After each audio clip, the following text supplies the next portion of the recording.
Saudara-saudara, Muharram ini salah satu dari 4 bulan yang istimewa. Kenapa? Banyak peristiwa besar yang terjadi di bulan Muharram. Hampir semua nabi dan rasul berkaitan dengan Muharram ini. Hampir semua nabi dan rasul. Kita akan kutip beberapa saja dalam konteks kekinian. Pertama, Allah menerima taubatnya Nabi Adam pada hari ke-10 bulan Muharram. Adam itu bapak moyang kita. Dosanya 1, makan buah khuldi. Dikeluarkan dari surga. Kita dosanya banyak, kepengen masuk. Enggak nyambung. Hai Adam, dari tidak ada kamu saya adakan. Saya perintahkan tinggal di surga. Merasa sepi sendirian, saya ciptakan Siti Hawa supaya kamu tenang. Kamu boleh nikmati semuanya. Ini boleh, itu boleh, ini boleh, itu boleh. Makan, makanlah yang kau mau. Minum, minumlah yang kau suka. Pakai, pakailah yang kau senang. Satu yang saya minta, jangan dekati pohon khuldi. Itu kau tidak sanggup, keluar. Diusir dari surga. Sujud Nabi Adam. Kata riwayat 40 tahun sujud. Membaca Rabbana zalamna anfusana wa illam taghfir lana wa tarhamna lanakunanna minal. Itu namanya istighfarnya Nabi Adam. Istighfar itu kan mengucapkan astagfirullah. Basmalah membaca bismillah. Jangan kayak teman saya disuruh banyak-banyak baca istighfar, benar-benar dia baca istighfar, istighfar, istighfar. Bukan itu maksudnya. Nah, maka salah satu amalan yang sangat dianjurkan di bulan Muharram ini memperbanyak istighfar. Tidak ada orangnya yang tidak. Ayo jujur, ini yang kumpul di sini semua, ada nggak yang nggak punya dosa? Yang merasa nggak punya dosa, ayo ke depan. Ada? Tidak ada. Setiap kita, entah kecil entah besar, sengaja terlupa, pasti mempunyai yang namanya khilaf dan salah. Dan Allah Tuhan kita bukan Tuhan pendendam. Allah Tuhan kita Tuhan yang ramah dan rahmah. Hei manusia, dosamu banyak, tapi ampunanku lebih banyak. Salahmu besar, rahmatku jauh lebih besar. Kau sujud di hadapanku, aku bangga melihatnya. Kau menangis di hadapanku, aku senyum melihatmu. Kau berjalan menujuku, aku berlari menyambutmu. Karena itu amalan yang sangat dianjurkan di bulan Muharram ini memperbanyak istighfar. Itu kalau istighfarnya Nabi Adam. Ada istighfarnya Nabi Yunus. Ibu kenal Nabi Yunus? Di mana kenalannya? Sok tahu. Nabi Yunus itu ketika berdakwah kepada kaumnya yang bandel, memberikan peringatan mau beriman akan turun azab. Kapan Yunus? Akan. Kenapa mesti akan? Sekarang aja kalau mau saya tungguin. Kurang ajar betul ini umat. Akhirnya Nabi Nuh menghindar dengan perhitungan kalau azab tidak turun saya sudah jauh. Meragukan janji Tuhan. Lalu naik kapal. Dinaiki oleh Yunus, kapal mogok. Dicari siapa biang keroknya ini. Diundi ternyata Yunus. Sampai 3 kali diundi. Dibuanglah Yunus ke dasar laut. Ditelan oleh ikan Nun atas perintah Allah. Telan itu Yunus. Jangan pakai dikunyah. Rusak urusan. Telan saja. Simpan di perutmu. Dibawa oleh ikan Nun ke dasar lautan. Itu yang oleh Quran dikatakan bertemulah 3 macam kegelapan. Zulumatun salas. Gelapnya tengah malam, gelapnya di dasar laut, gelapnya di dalam perut ikan. Itu namanya peteng. Mbahnya gelap. Di perut ikan itulah Nabi Nuh sadar akan kesalahannya. Allah meragukan janji Allah. Ia sujud di dalam perut ikan itu membaca la ilaha illa anta subhanaka inni kuntu. Itu istighfarnya Nabi Yunus. Dibacakan istighfar begitu, ikan sakit perut, Pak. Di dasar laut kemana mau cari apotik? Dia naik ke permukaan, memuntahkan isi perutnya, Nabi Yunus keluar dengan selamat. Itu pun terjadi pada hari ke-10 bulan Muharram. Istighfar intinya itu. Itu amalan utama bulan Muharram, memperbanyak istighfar. Allah selamatkan Nabi Nuh dari bahtera banjir yang luar biasa 10 Muharram.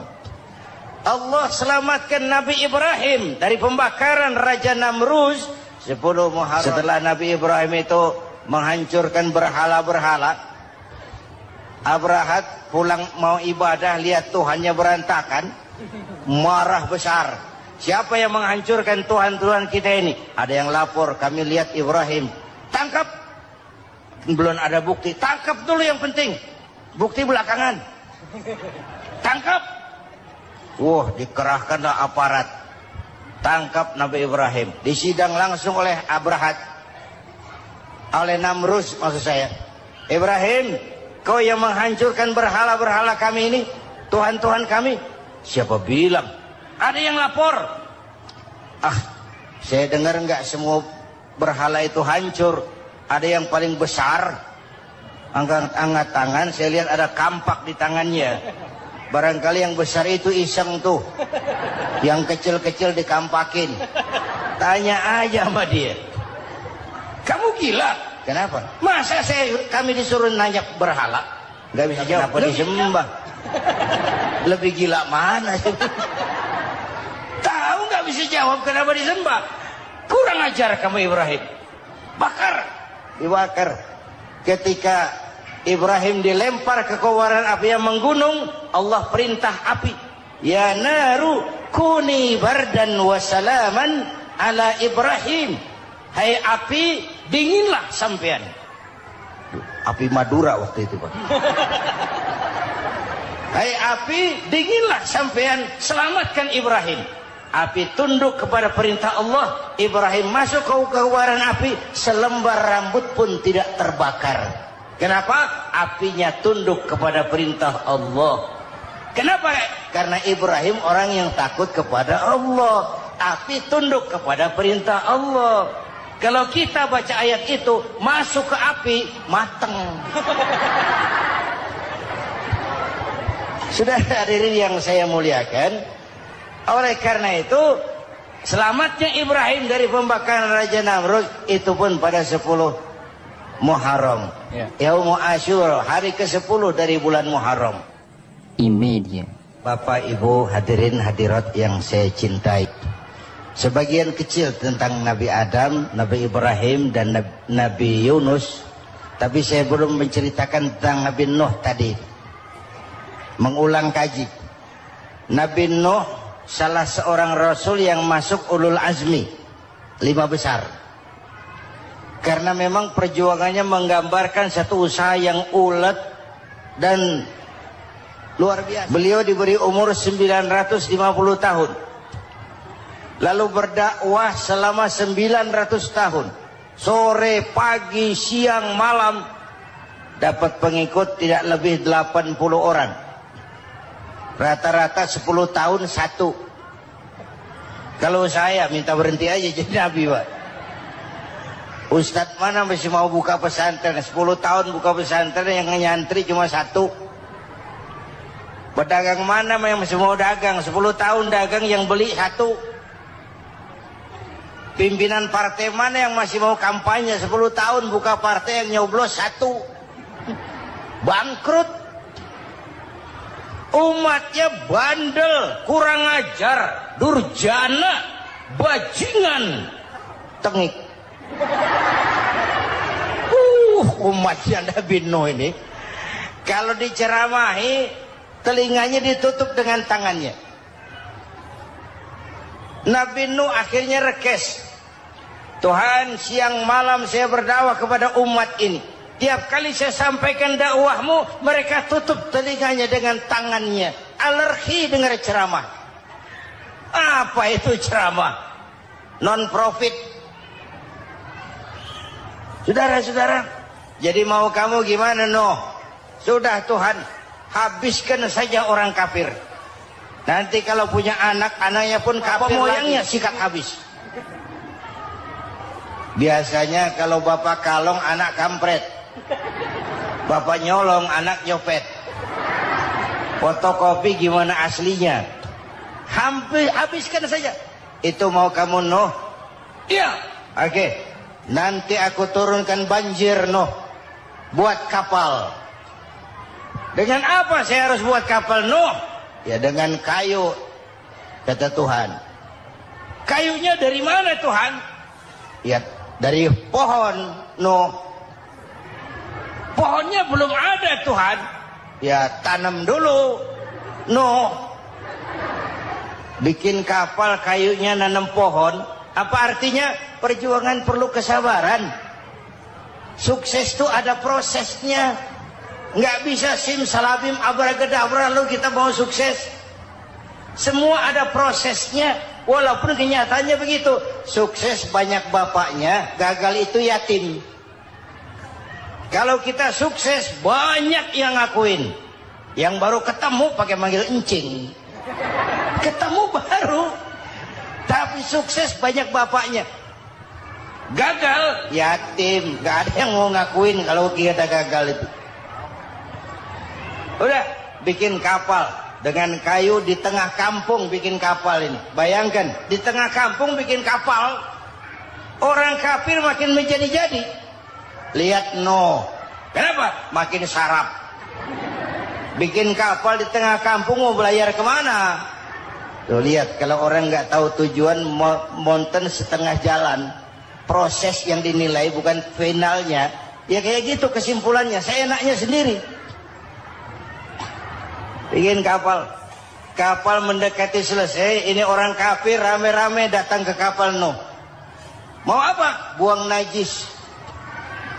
Sakit perut berangkat ke kapal Nabi Nuh. Nongkrong.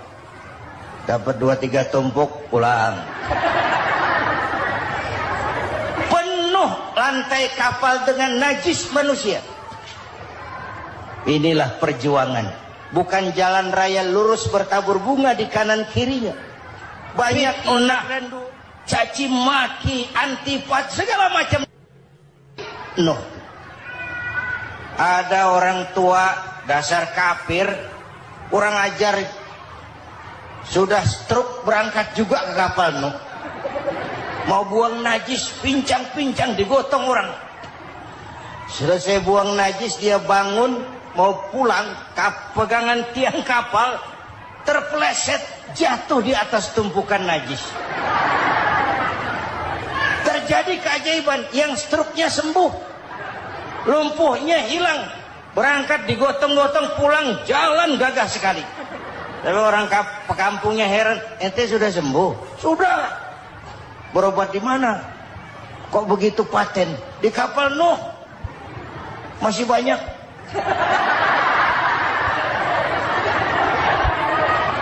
Oh, yang berasa perlu obat bawa rantang. Ambil bersih lagi geladak kapal itu. Sudah selesai Nuh? Selesai. Oke, kau orang yang beriman bersamamu, binatang serba sepasang, naik, naik, naik Nabi Nuh, naik orang beriman sepasang. Ini cikal bakal penyelamatan manusia, Pak. Naiklah orang beriman, sudah naik semua, Nabi Nuh kontrol. Ini contoh buat kita, kontrol. Sudah naik semua teman-teman, sudah. Pemimpin yang baik bukan cuma terima laporan di belakang meja. Laporan itu yang mana juga bagus. Sama juga kampanye, kampanye yang mana juga merdu. Kalau aja yang dihitung. Pernah ada calon bupati kampanye janji, kalau saya berhasil kita akan banyak bangun jembatan di daerah kita. Rakyat ditanya, Pak, nggak ada sungai di kampung kita, Pak. Dia bilang, sungainya kita bangun sekalian. Udah kadung janji, mana pula orang mau bangun sungai itu. Saudara-saudara, Kontrol. Jangan cuma tunggu laporan di belakang meja, semua laporan bagus. Ya Bu? Bu?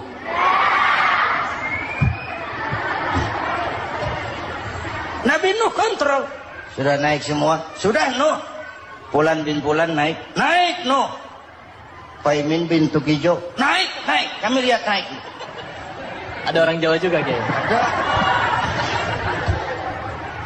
Sudah kontrol. Kanan anak saya ikut nggak naik kapal? Kami tidak lihat itu Nuh. Kanan. Ini potret. Bapaknya aktif ke masjid. Ibunya rajin ke majelis taklim, anaknya keleleran kemana-mana. Bukan di sini, di Prancis. Udah di sini insya Allah sama.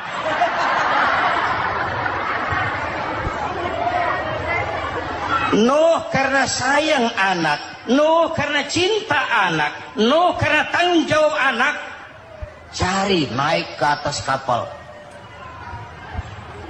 Lihat Kanaan, anak saya, nggak lihat Nuh. Turun ke ruang bawah, periksa lagi.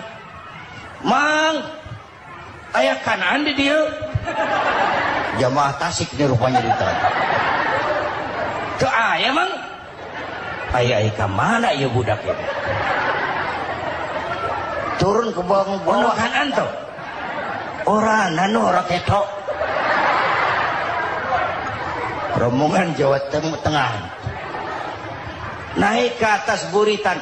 Dari buritan kelihatan ternyata Kanaan tidak ikut naik kapal, kumpul di darat bersama orang kafir. Ini potret kita sekarang. Kumpul sama orang kafir, hanyut anak-anak kita, ditelan budayanya orang kafir, ditelan tradisinya orang kafir, ditelan pergaulannya orang kafir. Nuh karena sayang anak dari atas manggil. Dalam Quran dijelaskan itu.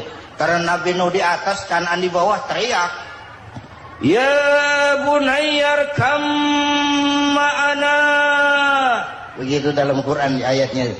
Cuma ini pakai gaya memanggil supaya kelihatan ke gambar, kira-kira Nuh manggilnya begitu. Ini namanya gaya dakwah Pak. Kalau ceritanya datar nggak menarik, maka Nuh memanggil Kanaan, ya bunayyarkam ma'ana. Kata yang dengar, ini gaya orang manggil, ya bunayyarkam ma'ana. Kanaan, kesini nak, naik kapal sama papi. Di bawah itu nggak mau papi, John di sini saja. Kata Nuh, jangan nak, Allah sedang murka, akan turun banjir. Kalau datang banjir papi, sa'awi ila jabalin ya'simuni minal ma', saya akan naik ke gunung tinggi yang bisa menyelamatkan saya dari banjir. Kanaan naik ke gunung, gunung dihantam banjir, Kanaan mati. Sampai sekarang. Yang kelima, Nabi Musa, kisah Muharramnya ini. Lahir dalam kondisi yang sulit. Karena Fir'aun mimpi akan lahir seorang anak dari keturunan Bani Israel yang akan menghancurkan kerajaannya. Kata Fir'aun, sudah lahir belum anaknya? Belum. Kalau gitu mulai malam ini laki-laki dilarang bergaul sama istrinya. Semua perempuan hamil di bawah pengawasan negara. Mulai hari ini kalau lahir anak laki-laki terutama Bani Israel, penggal. Satpol PP disiapkan. Udah ada kayaknya. Ada. Patroli. Bayangkan, Fir'aun itu bikin undang-undang seenaknya sendiri. Apalagi merasa kekuasaannya dalam ancaman. Penguasa manapun kalau merasa dalam ancaman, panik. Padahal kekuasaan itu kayak harimau. Makin lama ditaiki, makin sulit turun. Kenapa? Karena macannya makin lapar. naik terus capek, turun dimakan harimau, serba sulit. Saudara-saudara, kalau kita mau belajar dari Pak Harto, saya melihat kekurangan Pak Harto cuma satu, terlambat berhenti.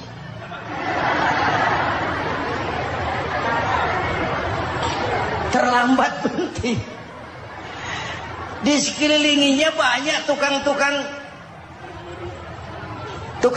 jilat, tukang semir. Pak, kalau tidak ada bapak kami bagaimana, Pak? Bapak Ibu hadirin yang saya hormati, tapi kehendak Allah terjadi. Lahirlah Musa. Bayinya dihanyutkan di sungai Nil. Bayi sudah menderita, dihanyutkan di sungai Nil. Dan akhirnya besar di lingkungan istana Fir'aun. Diriwayat oleh Ratu Aisyah, perempuan Fir'aun, setelah mulai berjuang, terjadilah itu. Musa dan pengikutnya dikejar oleh Fir'aun. Sampai di tepi laut, Allah wahyukan Musa, lempar tongkatmu ke laut. Dalam kondisi darurat, mukjizat tiada jalan. Kondisi darurat. Kalau tidak, mukjizat itu maunya Allah, bukan maunya Nabi. Nabi nggak kuasa, Allah yang mau. Tapi hidup Nabi bukan mukjizat, manusiawi. Tidak mentang-mentang ada mukjizat tongkat, tiap sulit main tongkat. Nggak usah berjuang kalau begitu. Itu darurat menyelamatkan umat. Tongkat dilempar ke laut, laut terbelah. Laut terbelah. Itu secara visualnya bisa kita lihat dalam film The Ten Commandment. Udah nonton belum? Urusan nonton kalah sama Ustadz bagaimana sih? Ten Commandment, 10 firman Tuhan. Tekniknya bagus loh. Bagaimana laut terbelah. Musa lewat, Fir'aun mengejar. Musa sampai di ujung sana, Fir'aun masih di sama tengah perjalanan. Laut nutup kembali. Laut menutup kembali, Fir'aun tenggelam. Cengap-cengap di lautan. Begitu nafas sampai di tenggorokan, Fir'aun sambil cengap-cengap itu, amantu bi Rabbi Musa wa Harun. Duh, kalau begini mah saya juga percaya sama Tuhannya Musa. Malaikat maut jengkel, goblok loh. Terlambat sekarang. Ditenggelamin terus. Modar. Musa selamat. Fir'aun mati. Jenazahnya, jasadnya terdampar di pinggir laut. Beberapa waktu kemudian ditemukan di balsam, diawetkan. Itu sesuai janji Quran. Wa kadzalika nunajjika bi badanika litakuna liman khalfaka ayah. Kami selamatkan badan kamu agar jadi pelajaran bagi orang-orang sesudah kamu nanti. Janji Quran tepat. Janji itu 14 abad yang lalu. Jasad Fir'aun ditemukan, dimumi, diawetkan, dibalsam di bawah nama Farao Ramses II. Sekarang tersimpan di Museum Negara di Mesir. Kapan-kapan nanti ibu main ke Mesir, mampir. Naik ojek paling berapa itu? Oh, orangnya tinggi, hidungnya mancung, pokoknya pantaslah jadi Fir'aun. Selamatnya Musa di kejaran Fir'aun di ujung sana itu terjadi pada hari ke-10 bulan Muharram, yang oleh orang Nasrani diperingati dengan hari raya Paskah. Mereka melaksanakan puasa, mensyukuri nikmat keselamatan dari kejaran Fir'aun. Makanya kalau kita ikut puasa di bulan Muharram, bukan mengikuti syariatnya Nasrani, salah. Karena Nabi mengajarkan, itu sumbernya. Bukan ikutan sama ibadahnya Israel. Tapi memang agama ini kan merupakan mata rantai. Datang Rasul baru melengkapi Rasul sebelumnya, datang Rasul baru melengkapi Rasul sebelumnya. Mata rantai yang berkaitan. Setelah Muhammad selesai, selesailah tugas Nabi dan Rasul. Selesailah misi Nabi dan Rasul. Tidak ada Nabi lagi sesudah Nabi Muhammad. Itu harga mati, titik. Gak ada kompromi. Siapapun sekarang ini nggak datang ngaku jadi Nabi, wajib tidak percaya. wajib tidak percaya. Tapi kaitannya memang kita bilang Nasrani, orang bahasa Arab, bahasa Ibraninya Nazaret, Nasiroh, Nazaret, itu beda dialek. Kita Daud, dia David.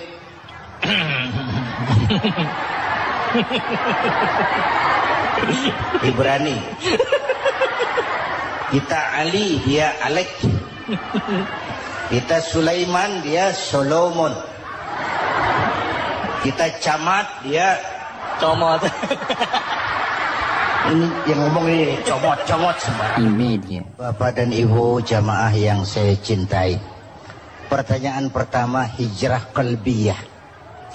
Ada hijrah badaniyah, hijrah fisik yang dilakukan Nabi dan sahabat dari Mekah ke Madinah. Itu hijrah badaniyah. Ada hijrah qalbiyah, hijrah hati. Dan ini yang kita perlukan sekarang. Karena refleksinya akan membias kepada alur kehidupan. Kalau hati kita mau berhijrah, fisik akan mengikuti. Hijrah dari tempat, dari malas ibadah menjadi rajin ibadah. Hijrah dari maksiat kepada yang ma'ruf. Dari berpecah belah menjadi bersatu. Hijrah seperti itu yang sangat kita perlukan. Apalagi masyarakat ini paternalistik. Kita harus hijrah mental sekarang ini. Maka yang disampaikan tadi benar. Seorang ketua MK siap mengundurkan diri kalau terbukti anak buahnya terlibat suap. Itu walaupun siap, tapi sudah angin segar buat rakyat. Bahwa masih ada banyak insya Allah pejabat kita yang punya harga diri. Walaupun ada juga pejabat kita yang muka tembok, kulit badak, kuping kebo. Muka tembok, kulit badak, kuping kebo. Biasanya kalau kereta api tabrakan di negara-negara maju, Menteri Perhubungannya mundur. Di kita petugas palang pintu dipecat. Jauh sekali Menteri sama petugas palang pintu. Bener diadili yang krocok-krocok, kopral-kopral itu. Padahal hadisnya jelas. Ar-rashi wal murtashi finnar. Yang nyuap dan yang nerima suap, dua-duanya neraka. Kasus potret belakangan ini, yang nerima suap, yang diuber, yang nyuap aman, yang nyuap aman, yang korupsi pajak dikecil-kecilin, yang ngemplang pajak aman. Padahal ngemplang pajaknya triliunan. Padahal dia sudah dikasih fasilitas oleh negara mengelola sumber daya alam negara yang artinya milik rakyat. Dia harus bayar pajak, uang pajaknya dikumpulkan bagi sebesar-besar kemakmuran rakyat. Itu tindakan merugikan rakyat. Karena itu betul, saya setuju, hijrah qalbi yang perlu kita lakukan sekarang. Hijrah hati. Kita ini bangsa Indonesia seperti timnas. Timnas sekarang anak-anak muda sudah berani pakai baju PSSI. Iya. Kenapa? Menang. Coba kalau kalah terus, nanti menang. Tapi bangsa Indonesia itu memang seperti timnas. Namanya kesebelasan. 11 orang. Walaupun ada pemain bintang ya ada presiden, gubernur, menteri, itu bintang-bintang. Tapi bintang baru ada artinya kalau dibantu 10 pemain yang lain. Cristiano Ronaldo. Siapa itu? Penyerang tengah Real Madrid. Bintang. Lionel Messi. Siapa lagi itu? Barcelona. Bercelana.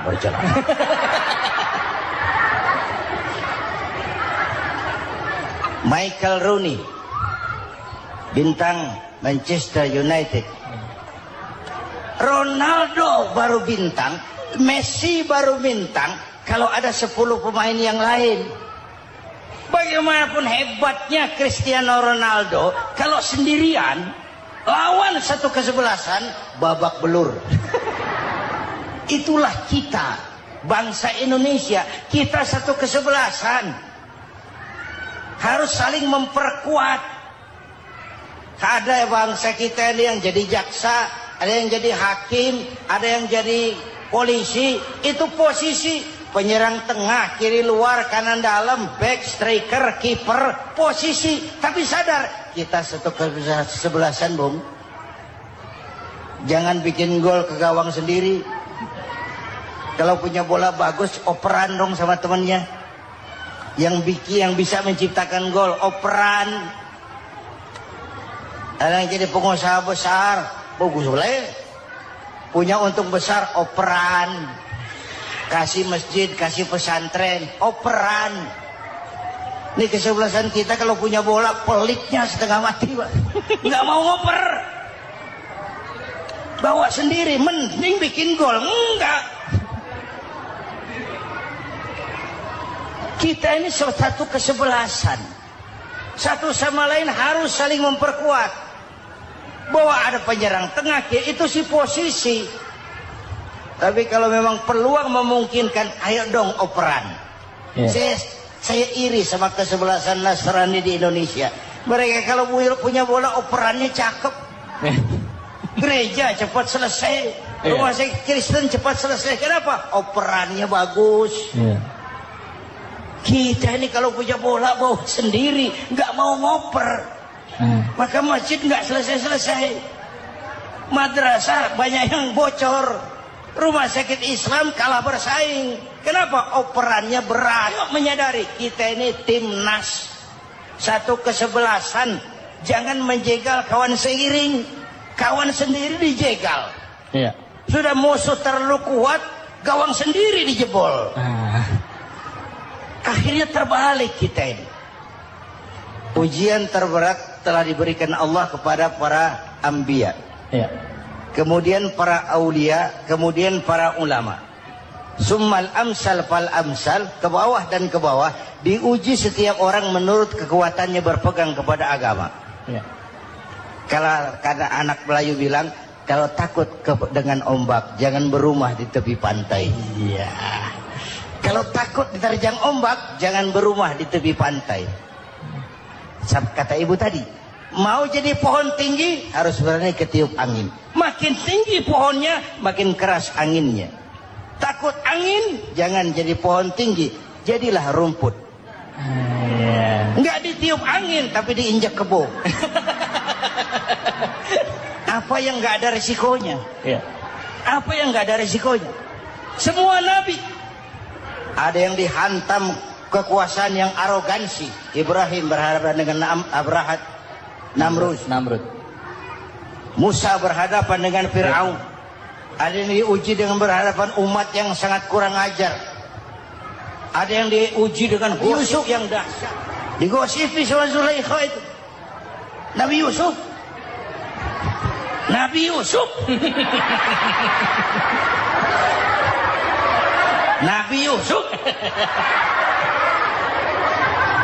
Yang namanya gosip itu kan menyebarkan keburukan orang. Kalau benar saja hukumnya ghibah. Kalau salah hukumnya fitnah. Fitnah lebih bahaya dari pembunuhan. Benarnya ghibah, salahnya fitnah.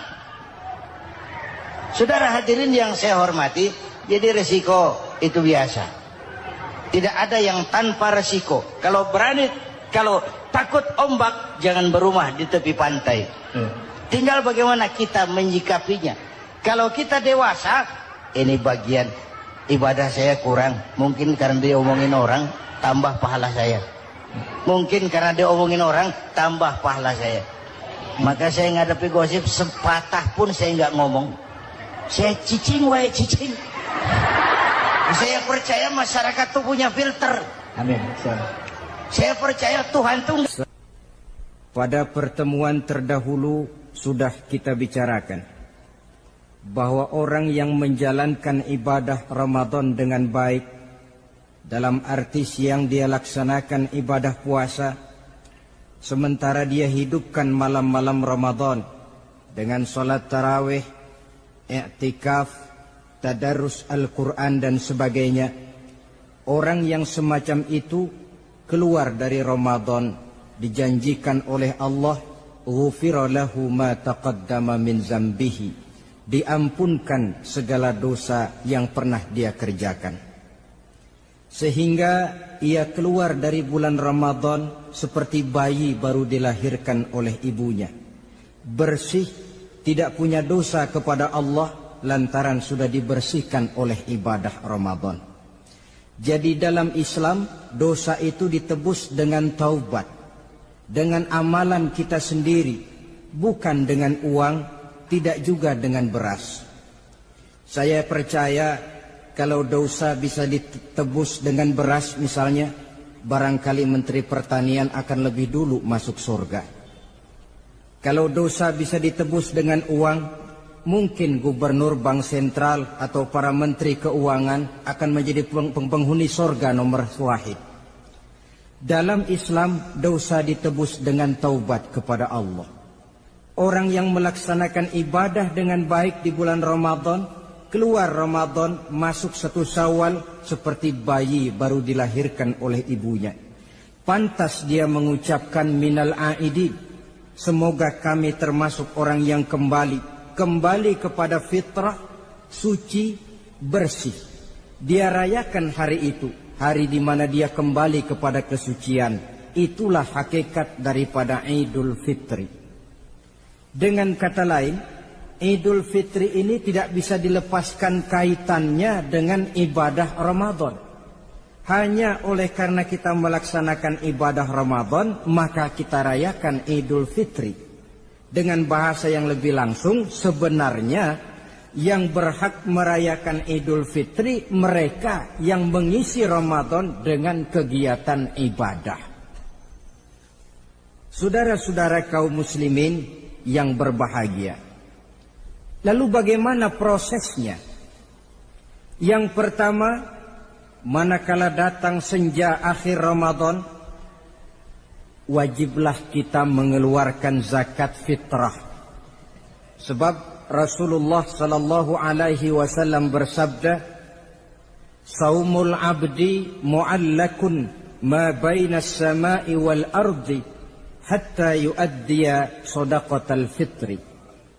Sesungguhnya puasa seorang hamba bergantung antara langit dan bumi, yakni belum diterima oleh Allah sampai dia mengeluarkan zakat fitrahnya. Memang boleh mengeluarkan zakat fitrah itu sejak awal Ramadan. Itu waktu yang dibolehkan. Jadi saudara tidak mau sibuk, begitu 2 hari puasa lalu bayar zakat fitrah, boleh. Tetapi waktu yang wajib sejak terbenam matahari akhir Ramadan. Waktu yang terbaik untuk membayar zakat fitrah selesai sholat subuh sebelum orang berangkat melaksanakan sholat Idul Fitri. Waktu yang makruh setelah orang selesai sholat Idul Fitri lalu baru bayar zakat fitrah, makruh di situ.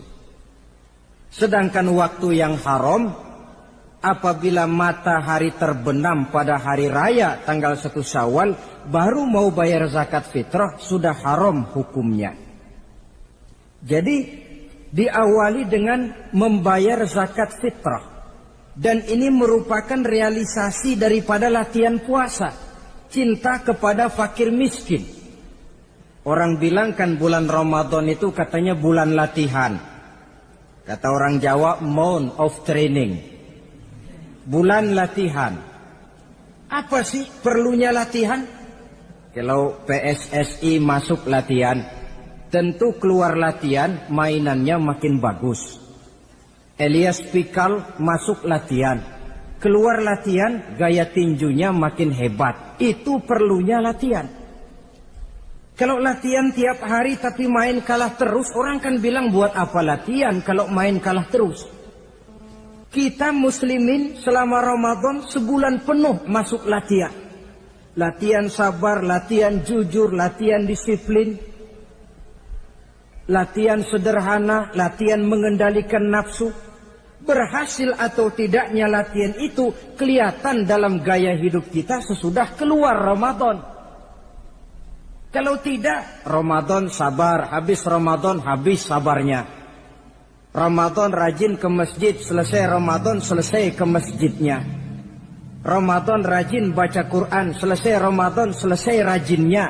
Itu pertanda latihan tidak berhasil. Maka salah satu latihan ini kita buktikan kecintaan kita kepada fakir miskin dengan kewajiban membayar zakat dan zakat fitrah. Ya Allah, sudah saya rasakan bagaimana tidak enaknya lapar dan haus. Sudah saya rasakan bagaimana tidak enaknya penderitaan orang-orang fakir dan miskin yang tiap hari kelaparan dan kehausan. Sebagai pertanda ya Allah, saya keluarkan zakat fitrah ini untuk orang-orang fakir dan miskin. Itu kita keluarkan pada saat matahari akhir Ramadan terbenam. Masuk malam pertama bulan Syawal. Malam takbiran kalau istilah di kampung kita ini. Allah Subhanahu wa taala dalam Al-Qur'an menjelaskan walitukmilul iddata. Hendaklah engkau sempurnakan jumlah bilangan hari puasamu. Berpuasa sebulan penuh. 30 hari atau lebih sering 29. Bila sudah sempurna hari puasa itu, walitukabbirullah, hendaklah engkau agungkan Allah. Hendaklah engkau bertakbir. Oleh karena itu disunahkan menghidupkan malam 1 Syawal, malam hari raya Idul Fitri itu dengan memperbanyak takbir. Sejak matahari terbenam selesai sholat maghrib, kita kumandangkanlah kalimat takbir itu dari rumah ke rumah, dari surau ke surau, dari masjid ke masjid, dari kampung ke kampung, pertanda rasa syukur kita yang tiada terhingga kehadirat Allah Subhanahu wa taala, Tuhan yang Maha Esa dan Maha Kuasa. Entah kenapa bila matahari akhir Ramadan terbenam, datang malam 1 Syawal, berubah perasaan kita. Sedih menjadi gembira, sukar menjadi mudah, hati yang tadinya digenangi air kebencian berubah menjadi hati yang penuh dengan cinta kasih kepada sesama. Kumandang takbir bagi orang-orang yang hidup tinggal di rantau, mengingatkan dia kepada kampung halamannya. Terkenang dia sungai tempat dia mandi, lapangan tempat dia bermain. Oi kampuang nan jauh di mato katanya. Sehingga orang-orang yang tinggal di tanah rantau diusahakannya benar supaya bisa berlebaran pulang mudik katanya, nak berkumpul dengan sanak keluarganya supaya lebih mudah bersilaturahmi sambil mengenang masa-masa lalu di kampung halaman. Jadi setelah zakat fitrah kita tunaikan, sambutlah malam Idul Fitri itu dengan memperbanyak takbir. Ini disunahkan. Menghidupkan malam lebaran dengan memperbanyak takbir. Bukan memperbanyak bakar petasan. Itu kan pekerjaan mubazir. Dan mubazir itu jelas perbuatan setan. Ada yang bilang katanya bakar petasan itu nambah syiar. Syiar macam mana datang dari petasan? Sebagian lagi berjaga-jaga juga, tapi bukan dengan memperbanyak takbir. Bergadang-gadang di pinggir jalan, ngebut dengan kendaraan aneka warna. Tidak itu yang diajarkan agama. Berkumpul kita di surau, berkumpul kita di masjid, paling kurang berkumpul di rumah dengan keluarga. Ramai-ramailah kita bertakbir, memanjatkan puji dan syukur kepada Allah. Ya Allah, kalau tidak lantaran petunjuk-Mu, sulit rasanya melaksanakan perjuangan yang berat sebulan penuh ini. Melatih diri, membina takwa, mengharap ridho. Dengan lapar, melilit perut. Dengan haus, mencekik kerongkongan. Bersyukur kami kepadamu ya Allah. Dan sebagai pertanda, kami kumandangkan kalimat takbir, memuji keagungan dan kebesaran-Mu. Allahu Akbar. Allahu Akbar, walillahil hamd. Saudara-saudara kaum muslimin rahimakumullah. Di dalam satu hadis dari Ubadah bin Samit diriwayatkan oleh Imam Tabrani, bersabda Rasulullah sallallahu alaihi wasallam, "Man ahya lailatal fitri lam yamut qalbuhu yauma tamutul qulubi." Barang siapa yang menghidupkan malam Idul Fitri, maka hatinya itu tidak akan pernah mati pada saat hati-hati orang lain menjadi mati. Kita yang paling khawatir dalam hidup ini, pada saat hati kita sudah mati selagi jasad masih hidup, menjadilah kita bangkai berjalan dalam pandangan Allah. Badan hidup tapi hati mati, bangkai berjalan dalam pandangan Allah. Jadi ini hakikat merayakan Idul Fitri. Puasa Ramadan sebulan penuh, malamnya ibadah, menunaikan zakat fitrah, lalu malamnya menghidupkan malam dengan takbiran. Yang terjadi kan kita lihat adat yang dibesarkan, ibadat ditinggal. Puasa tidak, tarawih apalagi, lebaran kurang seminggu sudah lebih sibuk dia daripada yang puasa. Ke pasar kayaknya pasar mau dibeli semua. Rumah pun dicat, dikapur, baju diperbarui. Itu kan kulit. Memang lebih bagus kalau kulitnya baik, isinya pun baik. Tapi yang lebih penting daripada sekedar kulit adalah isi. Hakikat merayakan Idul Fitri kembali kepada kesucian. Kita bersih, tidak punya dosa kepada Allah. Itu kita rayakan. Dengan apa? Nah, oleh seorang ulama, Al-Imam Zakiyuddin Abdul Azim bin Abdul Quwa Al-Munziri, diberikan contoh bagaimana Rasulullah Sallallahu Alaihi Wasallam itu merayakan Idul Fitri. Beliau berkata, yuhibbu Sallallahu Alaihi Wasallam ayyuqabilal Ida bil bisri was surur. Rasulullah Sallallahu Alaihi Wasallam cinta, senang menyambut Idul Fitri bil bisri was surur, dengan muka gembira dan dengan sikap sukacita. Jadi merayakan Idul Fitri bil bisri was surur, muka menunjukkan kegembiraan. Kenapa gembira? Sudah berhasil berjuang sebulan penuh. Bukan gembira lantaran di rumah banyak dodol, kue, pakaian serba baru, sepatu pun serba baru. Bukan itu yang kita gembira. Gembira lantaran telah berhasil berjuang mengalahkan nafsu, memenuhi perintah Allah, melaksanakan puasa. Gembira lantaran kita kembali suci seperti bayi baru dilahirkan oleh ibunya. Bil bisri, muka menunjukkan kegembiraan, cerah di malam itu sampai di hari lebarannya.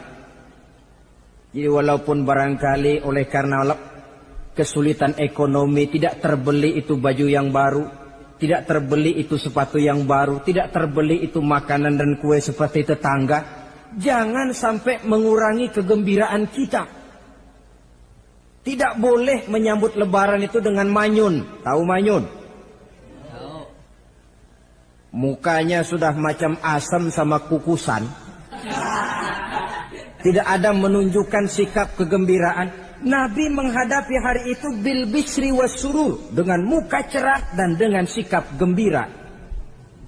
Tapi gembira dalam arti tetap pada jalur kontrol. Lalu apa lagi? Wat taubatu lillahi ta'ala, dengan tetap melaksanakan taubat kepada Allah. Wan nadam alal khataya, menyesal terhadap segala kesalahan yang pernah dikerjakan. Itu yang dilakukan baginda Nabi di hari raya. Wa masalihatil khusum, memperbaiki orang-orang yang bermusuhan. Wal akhzi binasiril mazlum, menolong orang-orang yang teraniaya. Wasillatil arham, melaksanakan silaturahmi. Wal ihsan ilal fuqara, berbuat kebaikan kepada kaum fakir miskin. Wa ziyaratil aqarib, menziarahi, mengunjungi kaum kerabat. Itu hakikat di dalam melaksanakan Idul Fitri. Jadi jangan terbalik, sudah merasa baju baru, ini kan lebaran, merdeka. Kalau kemarin Ramadan kita dikekang, tidak boleh begini, tidak boleh begitu, sekarang sudah keluar Ramadan, merdeka. Lalu dirayakannya Idul Fitri dengan bermabuk-mabukan, dengan judi, dengan perbuatan zina. Itu sama saja dengan baju baru habis dicuci sudah diceburin lagi ke dalam comberan. Ini kan ibarat baju masuk Ramadan dicuci sebersih-bersihnya, keluar Ramadan masuk Lebaran tetaplah berusaha menjaga kebersihan itu. Kalau ditinggalkan Ramadan merasa merdeka, melemparkan lagi diri ke lembah dosa, sama saja baju yang sudah putih bersih ditriska bagus-bagus tapi lalu dilemparkan lagi ke dalam comberan. Na'udzubillah min zalik. Saudara-saudara kaum muslimin yang berbahagia. Jadi setelah zakat fitrah kita bayar, hidupkan malam Idul Fitri itu dengan mengumandangkan kalimat takbir. Lalu bila datang sholat subuh di pagi hari pertama bulan Syawal, kita laksanakanlah sholat subuh itu berjamaah. Jangan sampai terbalik. Saking kepengennya sholat Idul Fitri, subuhnya enggak. Ini kan sama saja kata orang nyari jarum kapak hilang. Tak membela yang sunnah, yang wajib disia-siakan. Sholat Idul Fitri itu sunnah saja hukumnya. Sholat subuh wajib. Masakan yang wajib kita tinggalkan, lalu yang sunnah kita kejar-kejar. Terbalik tentunya. Lalu manakala usai kita sholat subuh masih mengumandangkan takbir, bersiap-siaplah kita untuk berangkat menunaikan sholat Idul Fitri. 2 rakaat lalu diiringi dengan khutbah hari raya Idul Fitri. 2 khutbah seperti khutbah Jumat itu. Khutbah pertama dan khutbah kedua. Kalau selesai melaksanakan sholat Idul Fitri, maka kembalilah kita ke rumah dengan suasana gembira. Untuk apa? Untuk berhalal bihalal. Istilahnya untuk berlebaran. Saling meminta maaf. Kenapa? Dengan ibadah Ramadan, dosa kita kepada Allah insya Allah bersih. Tapi kan kita tidak cuma berbuat dosa kepada Allah, kita juga berbuat salah kepada sesama manusia. Dosa kepada Allah, taubat langsung kepadanya, sonder pakai calo. Tidak bisa saudara bikin dosa kepada Allah, datang ke rumah saya, Pak inilah saya kasih uang, tolong mintakan taubat saya kepada Allah. Ya tidak bisa. Dosa kepada Allah langsung bertaubat kepadanya. Tapi dosa kepada sesama manusia, Allah belum akan memberikan ampun kalau kita belum minta maaf kepada yang bersangkutan. Ini sulitnya. Kalau saudara dosa meninggalkan sholat, taubat kepada Allah. Tapi kalau dosa kepada sesama manusia, saudara mencuri sendal orang, cara taubatnya bagaimana? Pertama menyesal, kenapa mencuri? Yang kedua berjanji tidak akan mencuri lagi. Yang ketiga meninggalkan perbuatan mencuri. Dan yang keempat, sendal orang pulangin.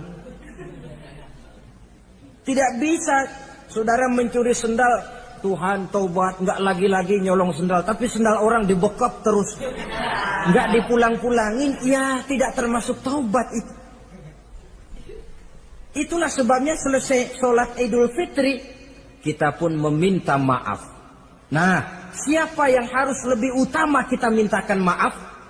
Satu riwayat menjelaskan bahwa selesai sholat Idul Fitri, para sahabat mendengar Rasul mengucapkan amin sampai 3 kali. Amin, amin, amin. Heran para sahabat. Ini Rasulullah tidak ada angin, tidak ada hujan. Kenapa amin sampai 3 kali? Mereka pun bertanya, ya Rasul, tadi amin sampai 3 kali kenapa? Kalian tidak tahu? Tidak tahu ya Rasul. Begini. Tadi itu selesai sholat, turun malaikat Jibril kepada saya. Beliau berkata, ya Muhammad, saya hendak berdoa kepada Allah. maukah kau mengaminkan? Silahkan Jibril, berdoalah, saya akan mengaminkan. Rasul berdoa, Nabi mengaminkan. Doanya berisi 3 macam permohonan, maka Rasul pun 3 kali mengucapkan amin. Logikanya, kalau sudah malaikat Jibril yang berdoa, lalu Rasul yang mengaminkan, apa iya doanya itu meleset? Apa isi doa malaikat Jibril? Yang pertama doa beliau, ya Allah, hari ini, 1 Syawal ketika itu, saya mohon kepadamu, janganlah engkau terima puasa dan ibadahnya anak yang durhaka kepada kedua orang tuanya.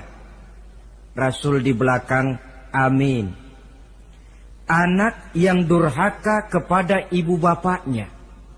Ya Ramadan dia puasa di siang hari, malam dia taraweh, dia tadarus Al-Quran. Kalau sudah durhaka kepada ibu bapaknya, ibadahnya didoakan oleh malaikat Jibril, diaminkan oleh Rasul agar tidak diterima oleh Allah Subhanahu wa ta'ala. Sebab itu manakala usai solat Idul Fitri, pulang kita ke rumah, bersimpuhlah kepada ibu bapak, meminta maafnya, meminta ridhonya. Ibu kita yang telah mengandungkan kita, melahirkan kita antara pilihan hidup dan mati. Bapak yang pergi pagi pulang sore peras keringat banting tulang untuk mendidik dan membesarkan kita. Demi setelah kita yang anak ini jadi orang, kadang-kadang lupa kacang akan kulitnya. Bagaimanapun tinggi status sosial seorang anak, bagaimanapun banyak gelar di sandangnya, bagaimanapun kayanya dia, kalau sudah durhaka kepada kedua orang tuanya, alamat hidup tidak akan memperoleh keberkahan. Doa malaikat Jibril yang kedua, ya Allah, hari ini saya mohon kepadamu, jangan engkau terima puasa dan ibadahnya suami istri yang tidak saling memaafkan. Sebab itu seorang suami, seorang istri, selesai turun sholat Idul Fitri, hendaklah berlapang dada si suami memaafkan istrinya, meredokannya. Si istri pun bersimpuh meminta maaf dan ridho suaminya. Istri yang durhaka kepada suaminya. Sebab itu tidak heran kalau Rasul dalam satu hadis pernah menjelaskan, ayyumam ra'atin matat wa zawjuha anha radin illa dakhalatil jannah. Kalau ada seorang perempuan meninggal dunia, suaminya ridho kepadanya, itu perempuan akan masuk surga. Ini artinya, kalau seorang perempuan meninggal, suaminya tidak ridho kepadanya, biar dia tukang sholat, biar dia ahli puasa, biar dia hadir di majelis taklim manapun, meninggal tidak diridhoi suaminya, pintu surga belum dibukakan sampai suaminya ridho kepadanya.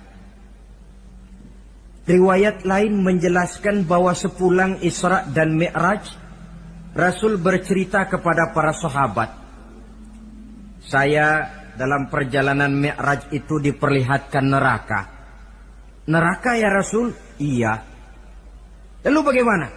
Saya lihat isinya kok kebanyakan perempuan. Perempuan? Laki bagaimana ya Rasul? Laki juga tidak sedikit. Kenapa lebih banyak perempuan ya Rasul? Apa mereka tidak sholat? Sholat. Tidak puasa barangkali? Mereka rajin puasa. Tidak suka mengaji barangkali? Mungkin lebih rajin dia dari suaminya. Lalu apa penyakitnya ya Rasul? Beliau menjawab, hunna yakfurnal asir. Penyakit perempuan itu dimanapun, tidak pandai bersyukur, kurang rasa terima kasih kepada suaminya. Suaminya yang bertahun-tahun pergi pagi pulang sore peras keringat banting tulang untuk menghidupi keluarga, sekali saja terselip berbuat salah, hilang jasanya yang bertahun-tahun itu. Cuma salahnya saja yang diingat. Ibarat kata pepatah, panas setahun, habis dibalas oleh hujan 1 hari. Habis dibalas oleh hujan 1 hari. Malaikat Jibril yang ketiga, ya Allah, hari ini saya mohon kepadamu, janganlah engkau terima puasa dan ibadahnya muslim yang tidak mau memaafkan sesama saudaranya muslim. Tugas kita adalah meminta maaf, tetapi memberi maaf lebih mulia, karena memang memberi maaf lebih sulit daripada meminta maaf. Oleh sebab itu momen hari raya Idul Fitri intinya adalah halal bihalal. Bukan lalu merasa merdeka sudah ditinggalkan oleh Ramadan, berbuat sesuka hati, yang laksana baju sudah dibersihkan tapi dibenamkan kembali ke dalam lumpur. Yang kita inginkan agar bersih hubungan kita dengan Allah dan baik juga hubungan kita kepada sesama manusia. Hadis yang kedua, pada suatu hari ketika kumpul dengan para sahabat, Rasul bertanya, "Atadruna manil muflis?" Saudara-saudara, tahu enggak siapa orang bangkrut, orang sial, orang yang tidak beruntung itu siapa? Pertanyaan yang menarik. Jawaban sahabat macam-macam. Ada yang bilang al-muflisu fina man la dirham lahu wala mata'. Ya Rasul, menurut pendapat kami orang yang bangkrut, orang yang sial, yang tidak punya duit dan tidak punya harta. Itu jawab sahabat, dan begitu jawab banyak orang sekarang. Siapa yang banyak uang raja dia, yang tidak punya uang bangkrut dia.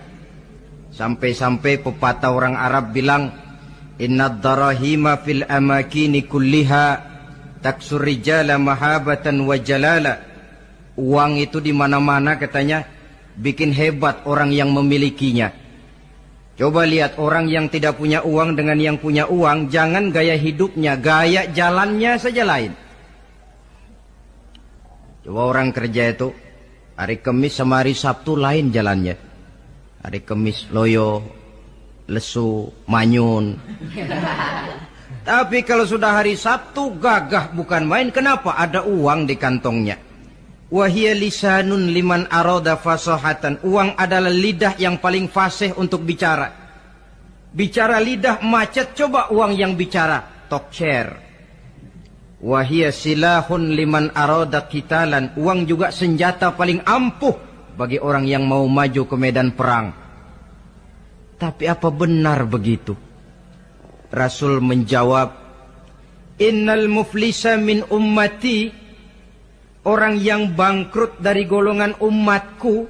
Umatku bukan orang lain. Bukan mereka yang tidak punya uang, kata Rasul. Bukan mereka yang tidak banyak hartanya. Orang yang bangkrut dari golongan umatku, may ya'ti yaumal qiyamah bi salatin wa siyamin wa zakatin. Orang yang di hari kiamat nanti datang menghadap Allah dengan membawa pahala solat. Sebab waktu di dunia dia tukang solat. Menghadap Allah dia setor, ya Allah ini pahala solat saya. Solat wajibnya, solat sunnah rawatib nawafilnya. Wasiyamin, pahala puasa juga dia bawa setor kepada Allah. Baik puasa wajib Ramadan, puasa sunnah Senin Kemis, puasa sunnah 6 hari di bulan Syawal. Wa zakatin, pahala zakatnya juga dia bawa menghadap Allah di satu pihak. Cuma sayang kata Allah, wa ya'ti qad syatama haza. Dia juga datang membawa dosa karena pernah mencaci maki orang. Wa qazafa haza, pernah memfitnah orang. Wa akala mala haza, pernah memakan harta orang dengan cara yang batil. Wa syafaka dama haza, mengalirkan darah orang tanpa alasan yang benar. Di satu pihak datang membawa pahala ibadah, di lain pihak datang menyandang dosa kepada manusia. Kalau ini yang terjadi, bagaimana nasib kita? Kata baginda Rasul, maka diambillah dosa orang yang pernah kita fitnah. Untuk apa? Diberikan kita. Sudah enak-enak, ya Allah ini pahala solat saya. Tahu-tahu datang orang, sebentar ya Allah.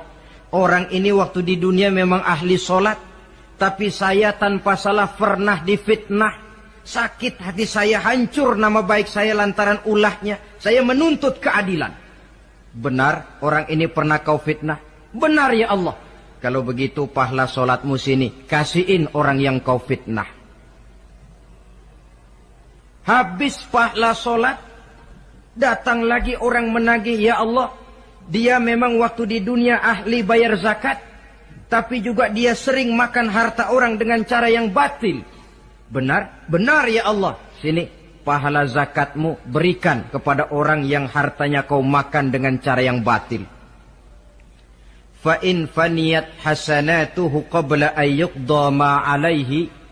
Kalau pahala kebaikannya sudah habis untuk nutup hutang dosa, sementara tagihan datang terus, ukhiza min khotoyahum, maka diambillah dosa orang-orang yang pernah kita fitnah, kita caci maki, kita zolimi, untuk diberikan kepada kita. Apa enggak bangkrut ini? Sudah pahala dipretelin, dosa dikasih lagi. Ibarat orang dagang, modal habis, tagihan utang datang terus. Apa pasalnya ini? Dia cuma baik kepada Allah. Solatnya betul, puasanya bagus, zakat dia bayar. Tapi kepada sesama manusia, dia tukang fitnah, tukang mencaci maki, ahli makan harta orang dengan cara yang batil. Bangkrut nasibnya di akhirat nanti. Maka keliru kalau momen Idul Fitri itu dimanfaatkan untuk sesuatu yang merusak arti kesucian, merusak arti fitrah. Mari kita dengarkan hadis dari Wahab bin Munabbah. Inna iblis alaihi la'nah yasihu fi kulli yaumi 'idin. Iblis tiap hari raya Idul Fitri teriak-teriak. Akibat teriakannya, laskarnya, bala tentaranya kumpul. Ya Sayyidana, man aghdabuka? Wahai junjungan kami, kata bala tentara iblis ini. Kenapa teriak-teriak macam itu? Apa yang bikin Tuhan begitu jengkel? Kasih tahu saja sama kami biar kami hancurkan siapa yang telah menyakitkan hati Tuhan. Kata iblis, tidak ada yang nyakitin hati saya. Cuma kamu perlu tahu, kata iblis. Innallaha qad ghafara li hazihil ummah fi hadzal yaum. Hari ini, hari Idul Fitri, Allah telah mengampunkan dosa umat yang berpuasa. Itu yang nyakitin hati saya. Setengah mati saya menggoda mereka. Supaya mereka mabuk, supaya mereka zina, supaya mereka judi, supaya mereka merusak. Mereka puasa di bulan Ramadan, hari ini Allah ampunkan dosa mereka. Apa enggak sakit hati saya? Lalu apa tugas kami Tuhan? Kata tentara iblis ini. Fa'alaikum an tusghiluhum bil lazat wa syahawat wa syurbil khamr. Kata iblis, kasih komando dia.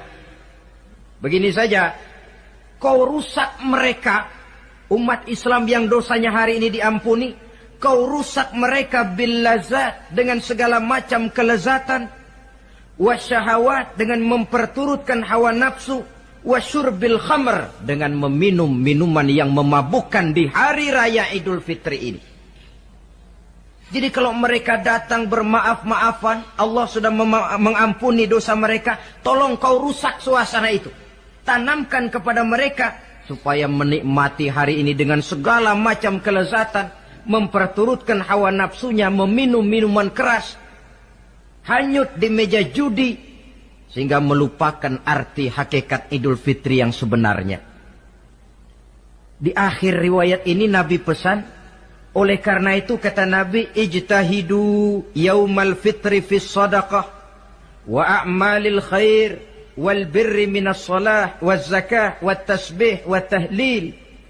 Oleh sebab itu kata Nabi, hati-hatilah kamu, sungguh-sungguhlah kamu pada hari Idul Fitri ini melaksanakan segala macam kebajikan seperti sedekah, perbuatan baik, solat, zakat, mengucapkan tasbih, tahlil, karena hari ini Allah telah mengampunkan dosa kamu.